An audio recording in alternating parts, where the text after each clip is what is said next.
ओम शांति। आज है रविवार और आज का दिन है 25 अक्टूबर 2020।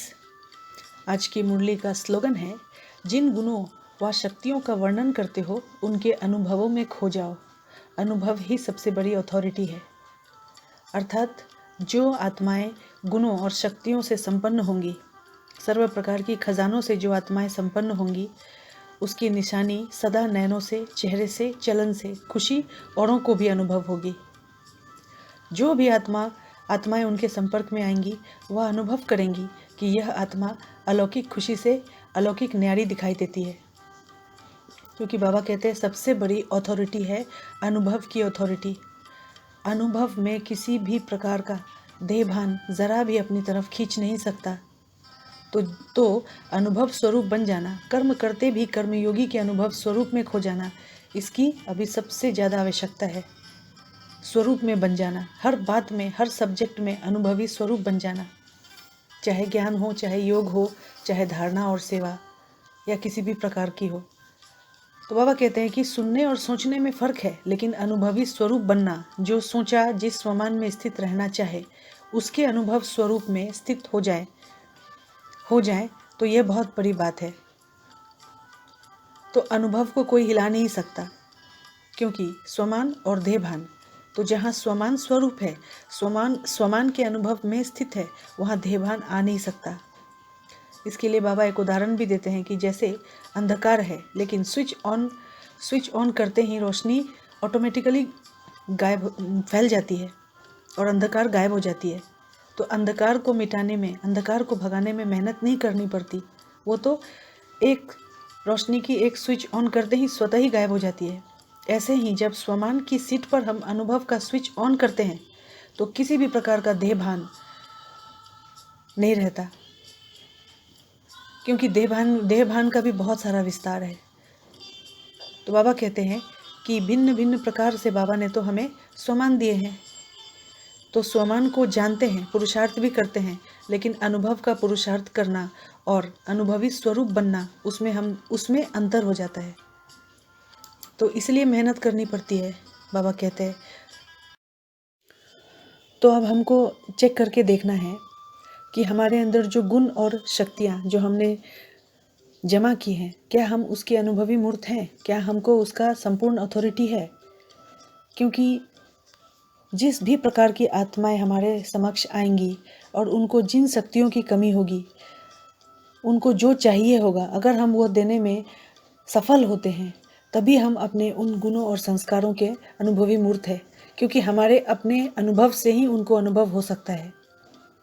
तो इसके लिए बाबा ने हमको अनुभवी मूर्त बनने के लिए कहा है, अनुभव की अथॉरिटी पे हमको रहना है।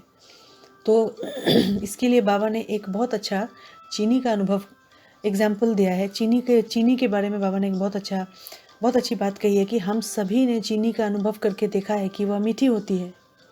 तो अगर 1000 लोग भी हमको बदलना चाहें तो हम क्या बदल सकते हैं? हम कभी बदल नहीं सकते, क्योंकि अनुभव कभी कभी का नहीं होता, अनुभव सदा का होता है। तो इसीलिए जिस प्रकार हमने एक बार उस मिठास को अनुभव कर लिया, तो चाहे लोग आके दुनिया के कुछ भी बोले, लेकिन हम उसको नहीं मानेंगे, क्योंकि वो हमारा अपना आंतरिक अनुभव है, हमने अपने अंदर से उसको समझकर अनुभव किया है। तो उसी प्रकार से जो एक एक गुण और एक एक शक्तियों का जिसका हमको संपूर्ण समझ है, तो उस समझ होते हुए भी अगर हम उस गुण और शक्तियों को अनुभव नहीं करते हैं अपने जीवन में, तो फिर हम किसी और को अनुभव नहीं करा सकते हैं। तो इसलिए बाबा कहते हैं कि अनुभवी मूर्त बनो। तो अनुभवी मूर्त बनने के लिए ही हमको सदैव अपने स्वमान की सीट पर सेट रहना है। पर होता क्या है कि हम स्वमान में नहीं रहकर देहभान में आ जाते हैं। क्योंकि देहभान का संस्कार भी बाबा कहते हैं कि वो बहुत नेचुरल है, वह भी पक्का होता है, क्योंकि जन्म होते ही हमको नाम मिल जाता है। तो बाबा कहते हैं वो नाम तो सिर्फ नामधारी को बुलाने के लिए होता है। तो यह संस्कार भी हमारा बहुत पक्का हो गया कि मैं फलाना हूँ। और अगर कोई पहचान मिलती भी है और उस पहचान को अगर कोई बदलना चाहे तो हम नहीं मानते हैं, क्योंकि हमारे अंदर देहभान का संस्कार इतना पक्का हो जाता है कि हमको जो थोड़े समय के लिए जो नाम प्राप्त होता है या मान प्राप्त होता है, हम उसको ही सच मान लेते हैं और उसको ही नेचुरल मानकर चलते हैं। और नेचुरल मानकर चलने की वजह से हम अपने अंदर कोई परिवर्तन करना नहीं चाहते और उस थोड़े समय के लिए थोड़े समय की पहचान को ही हम सदा का समझ लेते हैं। तो इसलिए बाबा कहते हैं कि हमको इस बात का मुख्य सबसे मेन अटेंशन रखना है कि देहभान से हटकर हम स्वमानधारी बन जाएं। तो स्वमानधारी बनने से हमारी देही अभिमानी स्थिति होगी और स्वराज्य अधिकारी इसका संस्कार पक्का होगा। जिस प्रकार से देहभान में जैसे हमारा नाम मान और पावर पोजीशन को हम पक्का करते हैं, उसी प्रकार अगर हम स्वमानधारी बनेंगे तो हमारी स्थिति देही अभिमानी होगी और स्वराज्य अधिकारी होंगे हम।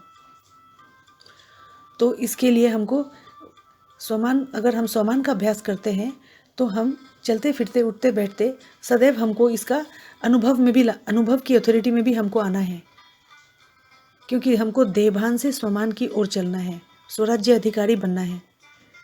तो इसीलिए बाबा आज हमको खास करके कहते हैं कि हम जो भी कुछ समझते हैं, सिर्फ गुण और शक्तियाँ ही नहीं, जो भी कुछ हम अनुभव करते हैं, ज्ञान योग धारणा सेवा जो भी हम समझते जाते हैं, या मुरली को भी हम देखें और उसके ऊपर मनन चिंतन भी करें, तो मुरली को भी हम अनुभव करके अनुभव के आधार से चले। जितना हम अनुभव करेंगे उतना हमारे अंदर परिवर्तन होगा, और जब हमारे अंदर परिवर्तन होगा तो हमारे परिवर्तन से ही विश्व परिवर्तन होगा। इसलिए बाबा कहते हैं कि अपने हर कर्म इंद्रियों पर स्वराज्य अधिकारी बनो, उस पर विजय प्राप्त करो। तो इसलिए आज की मुरली की स्लोगन में बाबा ने कहा है कि जिन गुणों व शक्तियों का वर्णन करते हो उनके अनुभवों में खो जाओ, क्योंकि अनुभव ही सबसे बड़ी अथॉरिटी है। तो हमको अनुभवी मूर्त बनने के लिए बाबा कह रहे हैं। ओम शांति।